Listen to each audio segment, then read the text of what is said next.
Hello and welcome back to Let's Play Rogue Trader with me, Bragaton. Let's head to the pit. So you guys may have noticed that my voice sounds a little funny. My throat's not in a good way at the moment. It's been like that for the past few episodes, and hopefully not for many more. The accretions on the outside of the structure indicate some regularly occurring natural phenomenon, possibly poison gas emissions. Just as I planned. The evidence suggests that the victim was killed by poison gas. This glass-making furnace was used to melt the extracted sand into glass.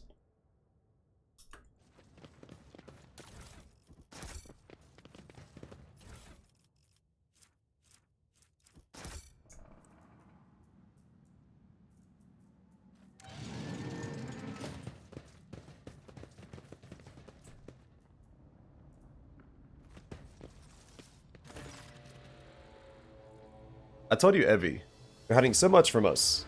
Arrogant mentors, holy brothers and sisters. What have they ever given us? Nothing but a pile of fibs and useless admonitions. The voice of the man standing with his back to you sounds almost soft. Heedless of everything but what is in front of him, he leans over a prisoner dressed in expensive clothing.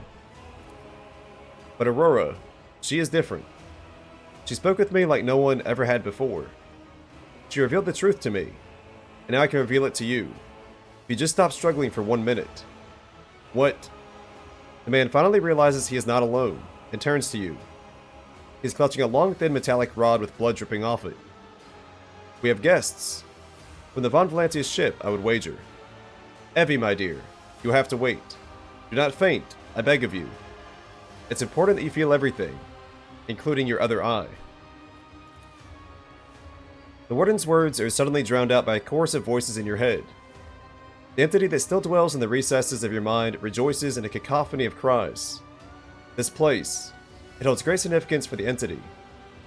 And the frantic chanting of the voices, you can almost make out words that speak of an ancient grave, one that was opened, for it contained a priceless treasure, a most coveted prize that was retrieved by the faithful after a centuries-long search. Such dreadful shades. Cassie recoils and covers her mouth. The colors of this place, they're putrescent to the core. And these people, their colors are oozing with madness and despair, pain and doom. How do you know who I am? Lies have many faces, but there is only one truth, and it has been laid bare before me. I knew the enemy of the truth would come here sooner or later. You know, we had this guy once. He was a quiet one. One day he walked into a middle-deck bar, threw one back, and then pulled out a gun and started shooting people left and right, without saying a word. Then he shoved the barrel into his mouth, and blew his brains out. Our warden here has exactly the same look in his eyes right now. Who is that on the table? My sincerest apologies. Where are my manners? Please, I'm going to introduce Evayne Winterscale, the younger son of Caligos Winterscale in the flesh. You know, he was so close to witnessing the truth right before you interrupted our little chat. So if you go to the planet Rykad Minoris before coming here, I don't know if Evayne is dead or if he's corrupted. And if you come here first, you can save him from being tortured in the first place. I think. How dare you, contemptible peasant? For every drop of noble blood you spill, you'll pay 100-fold more.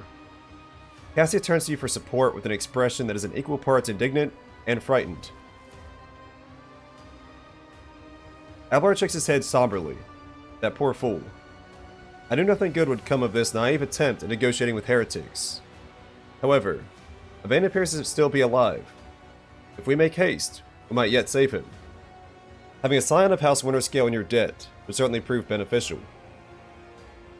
Step away from the hostage at once. The warden stares and glances at the maimed young man. Hostage? How rude. Young Winterscale is my guest and dearest friend. He came here himself to visit his old acquaintance and have a heartfelt talk, and I'm merely showing him some appropriate hospitality to commemorate our reunion. As if echoing his words, Evayne lets out a weak moan. What madness have you wrought in this prison? Do you truly want to know? He becomes more animated and runs a hand through his matted hair. You note it has been some time since he last trimmed his nails. This was my garden, where I tried to grow the seedlings of a beautiful future. That was before I realized that there is no future.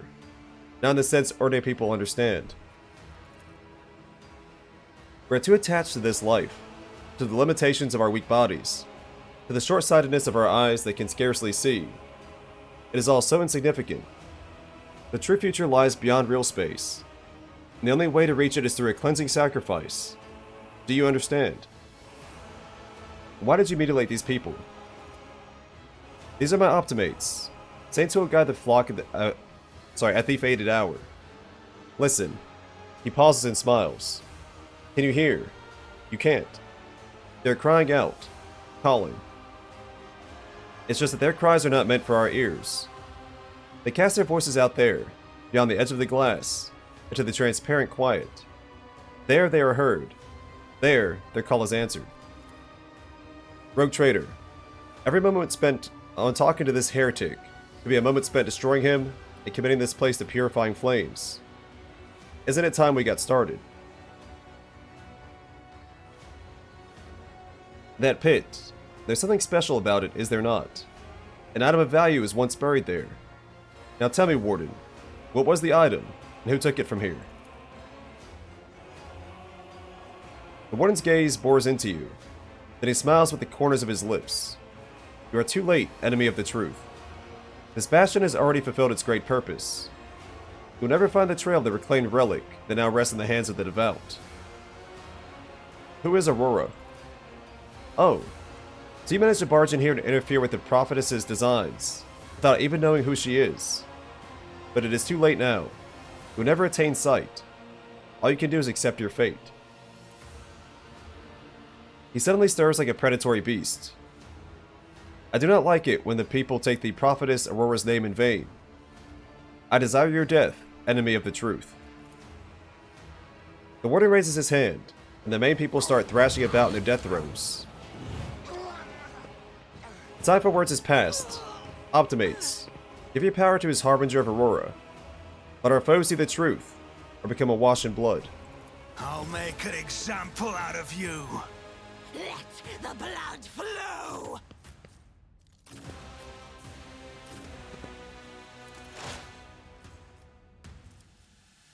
Was that you? Or...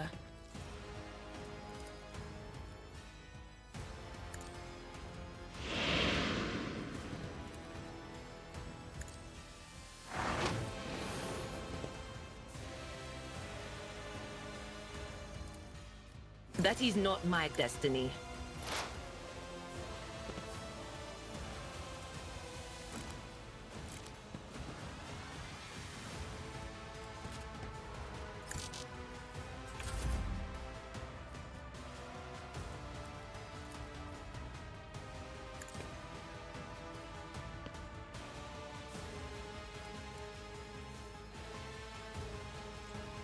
Let's make some opportunities.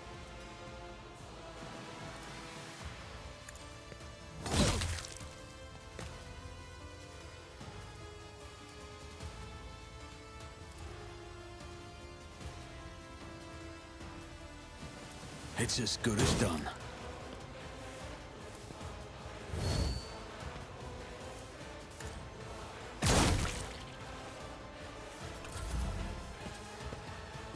Alright, so we also have to take out these I will unholy endure. lenses. Such is the will of chaos. Ah!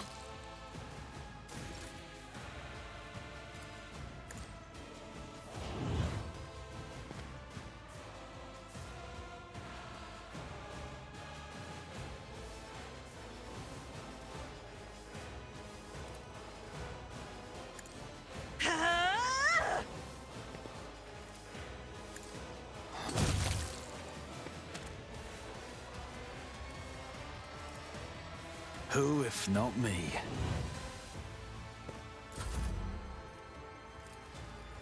I'm not accustomed to being ordered around.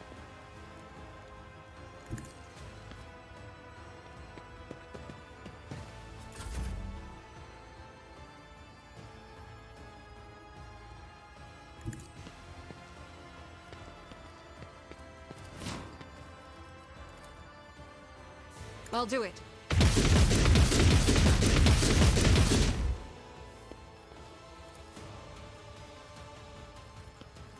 As the Emperor commands, I act. Doubt is for the weak.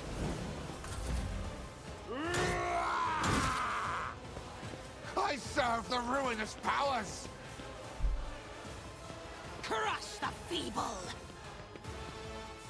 Pain and duty go hand in hand.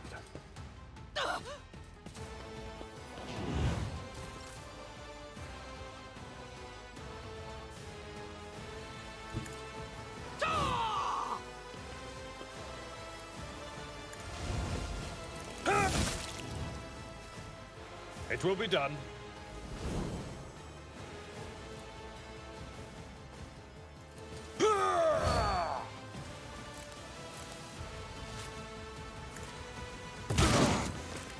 I took care of this one.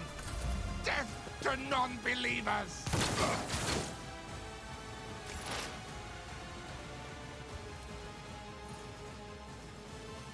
Anything else? High momentum.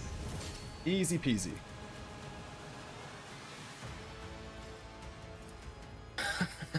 If only you knew what awaits you. It's kind of a waste of her heroic ability. But now he can't charge her down.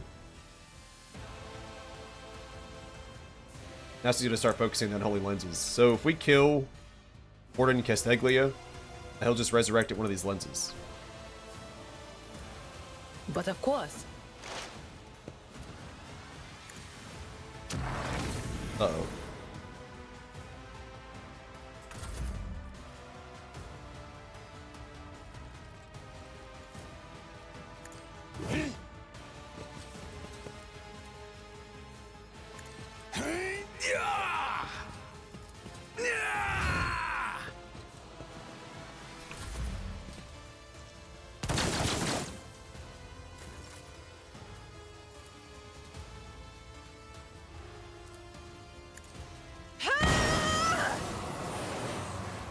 I am a navigator, not a servitor.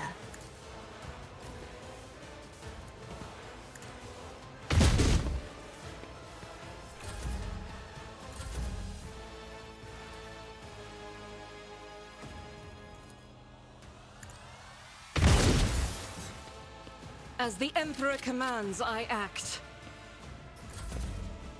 I'll brush this off.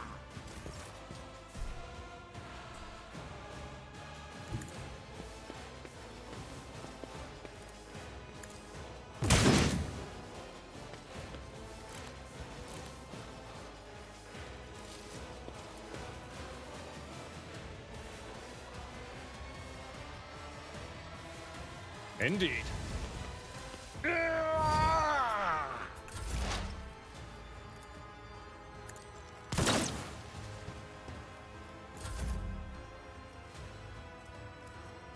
I'll make it happen.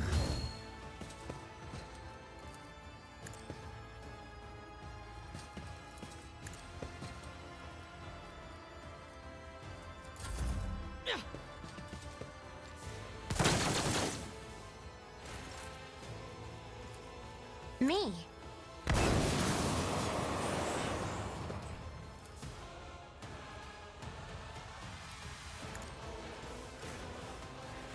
Faith without deeds is worthless.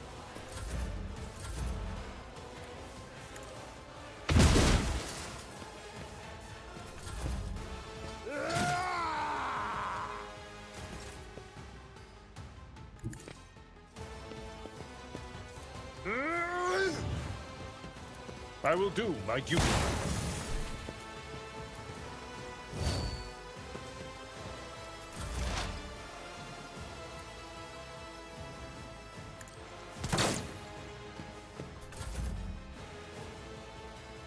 On it.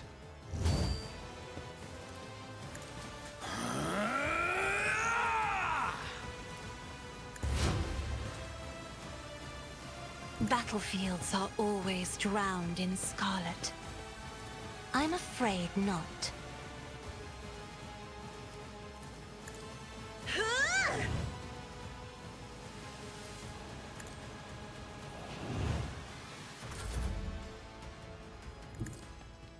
Alright. Sorry, also, I know I'm not providing a lot of commentary, but that's because I'll do it. my throat. As the Emperor commands, I act. Doubt is for the weak.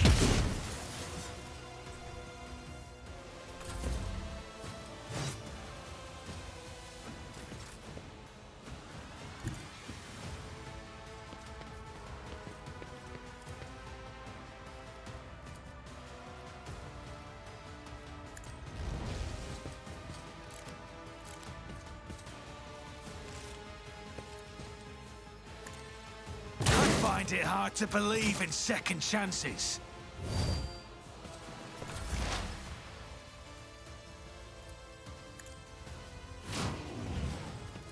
Will do. High momentum.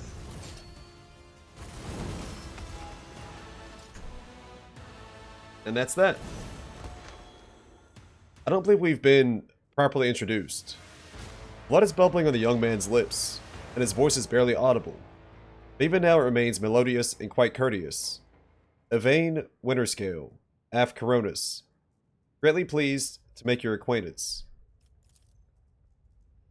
On the rare days that Lord Winterscale visited Yurok 5, the station was awash in a mist of warm hues. We were forbidden from meeting each other, but I was delighted still to see such rare colors in my home. Now, however, his colors are darkening, twisting from pain and bitterness. We must help, Lord Captain. We must save the clarity of his soul, for he whose presence makes the world a little brighter deserves no less. Lady Cassia, I presume, the sacred child of House Orselio. How disgraceful it is that on the day we finally meet, Evayne looks away in shame. I find myself not at my best. There's no disgrace in your predicament, Lord Winterscale. The Lord Captain and I met under similarly dreadful and tragic circumstances. What have they done to you? And the warden, my friend. I tried to convince him to stop the riot. Diplomacy failed. Speaking is a struggle, and it continues stubbornly. Father hates diplomacy, which is why I had to try. Conserve your strength.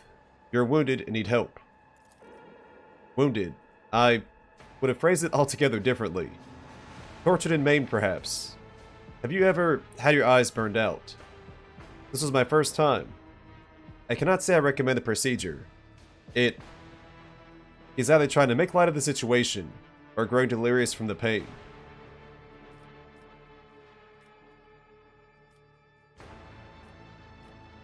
I must take my leave. I'll see to it that assistance is provided to you, and that you're escorted from here. He nods, giving into oblivion. Approved armored body glove, a noble sword.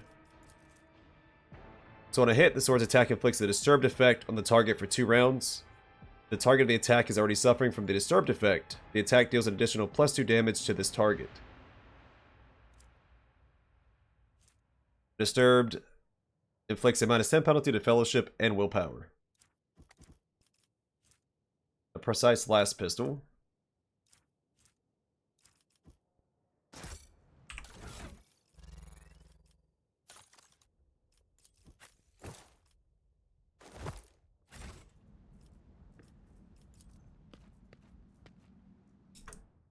You see crawls as you approach this place. However, there does not appear to be anything of note. The mutilated man does not stir, bound in his shackles. The plaque near his head reads, Most Holy Prophet and Optimate Adi Shan, the man whose diary we were reading. Or get left in the dust. Your eyes drawn to the shards of the enormous lens scattered around the broken device. At first, you're uncertain as to what troubles you, but suddenly the realization hits you. The glass shimmers in a unique way, just the same way as the shards of the unknown broken object you found near Theodora von Valancius' desk. So she had mentioned that she has a way of being in 2 places at once. And, the warden here could also teleport around the map. What's the matter, Lord Captain? Why are you so interested in... Ablar trails off when he notices what you're looking at. He instantly makes the connection. By the Imperium Saints, It cannot be. Adira bites her lip. I see it too.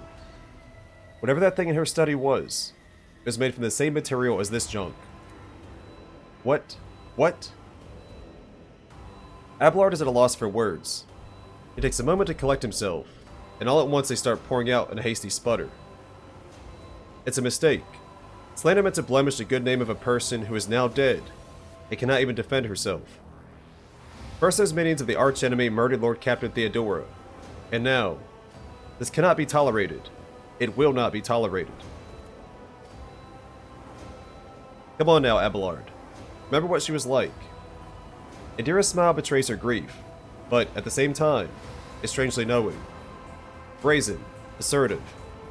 It was like her entire life was a race against fate, till fate caught up with her in the end. She would have gone headfirst into a black hole if she had thought it would put her even one step ahead of everyone else out in the expanse. If we could just find out what she was keeping in her desk, and why she went to get it during the attack. Sister Argenta's beautiful face is full of grief. How bitter it is to know that you're born from bad blood. But do not let this knowledge drag you into darkness. The sister's words ring with a genuine, sincere hope that you be blessed with a worthier fate. She does not appear to be shocked by the news of Theodora's possible heresy. Life must be so easy for you sanctimonious preachers. A dubious trinket, and you no longer see a person. You see bad blood, an annoying hindrance.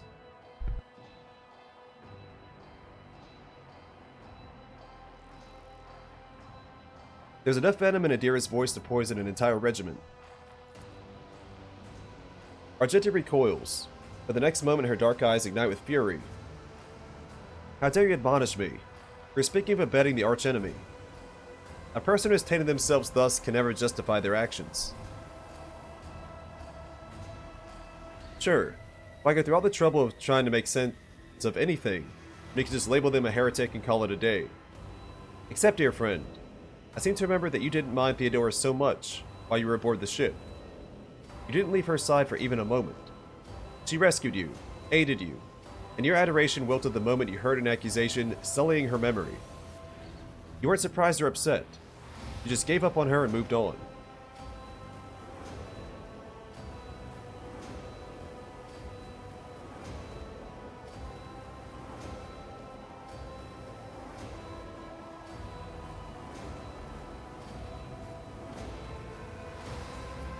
So, I already know the truth because I have played through the game before, but...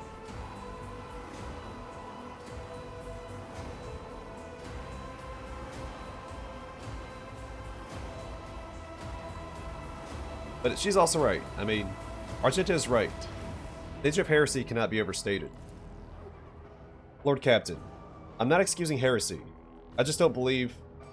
I don't want to believe Theodora would be involved in it. That all the good she did can be so easily crossed out with a single word. Walk away from the device. Always keep your eye on the prize. The crippled man's appearance is ghastly, yet it is evident he was cared for after his mutilation.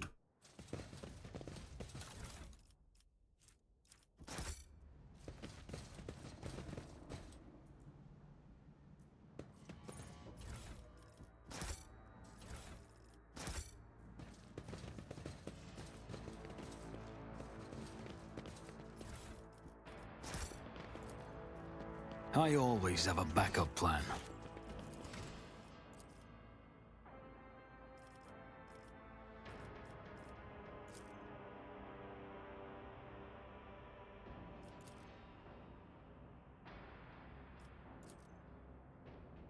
Think carouse.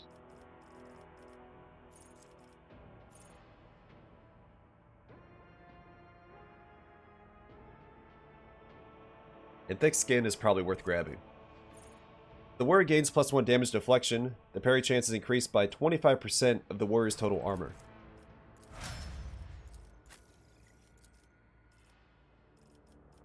Athletics for Abelard. I mean, thick skin is good for him too.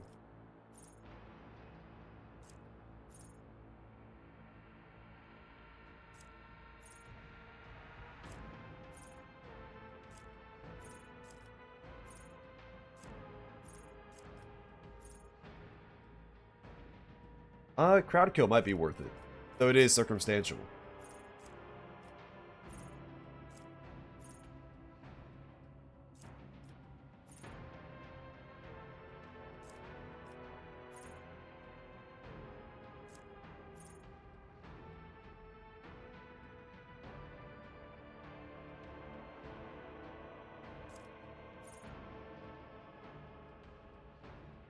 Let's do Reckless Fury. Whenever the warrior hits with Reckless Strike, this attack scores a guaranteed critical hit.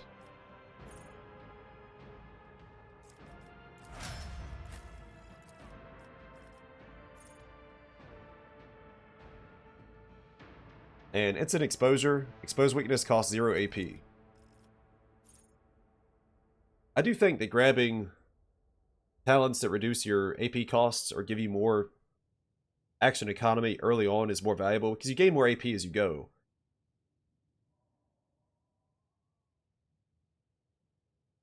I'm never sure really what talents to take, but I think anything that reduces AP costs is definitely worth it.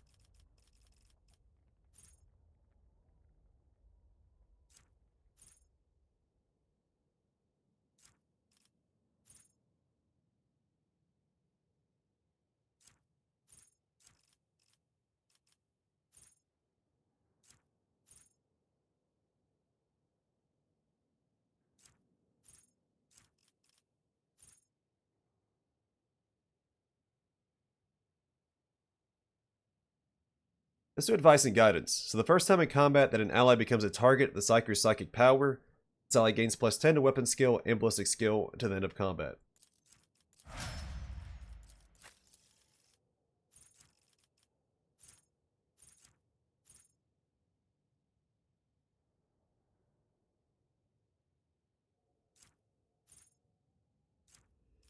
And Swift Slaughter. A Revelant Slaughter can be used after 2 kills instead of 3. And Demolition.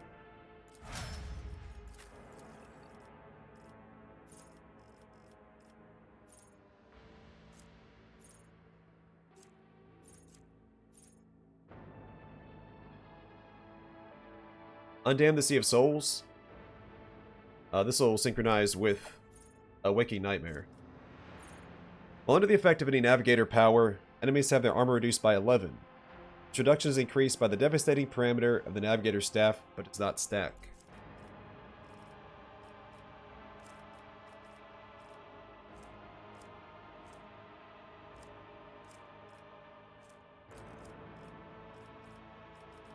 I don't like her having Persuasion. Doesn't make a lot of sense. I don't feel like a lot of people would be persuaded by a Navigator when they see her.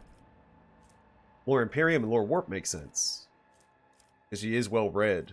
She's a Navigator for the Warp.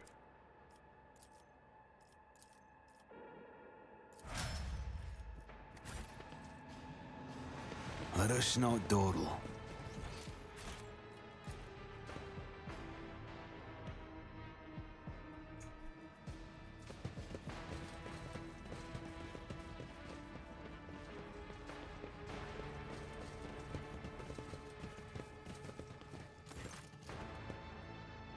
Your Lordship, the rebellion has been crushed. I have news of your lord. She anxiously pitches forward. Is Lord Winterscale alive? Is he alright?